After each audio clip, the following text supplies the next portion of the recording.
আল্লাহর নামে, যিনি করুণার আধার, চিরদয়ালু। হে ঈমানদারগণ, খোঁটা দিয়ে এবং মানুষের মনে কষ্ট দিয়ে তোমরা তোমাদের দান সদকাকে ওই লোকদের মতো নষ্ট করো না, যারা নিজেদের সম্পদ লোক দেখানোর জন্য ব্যয় করে এবং আল্লাহ ও পরকালের প্রতি বিশ্বাস করে না। অতএব তাদের দৃষ্টান্ত হচ্ছে যেমন একটি মসৃণ পাথর যার উপর কিছু মাটি রয়েছে।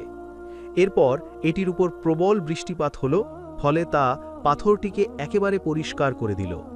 তারা যা কিছু উপার্জন করেছে এর কোনো কিছুই কিয়ামতের দিন তারা পাবে না। বাস্তবতা হচ্ছে, এ ধরনের অস্বীকারী লোকদেরকে আল্লাহ কখনোই হিদায়েত দেন না।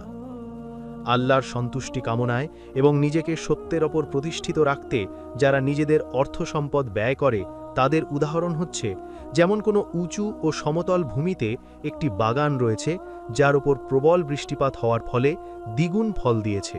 আর প্রবল বৃষ্টিপাত যদি নাও হয়, তাহলে হালকা বৃষ্টি যথেষ্ট হয়ে যায়। এই উদাহরণটি সামনে রাখো আর আশ্বস্ত থাকো যে তোমরা যা কিছু করছো আল্লাহ তা দেখছেন।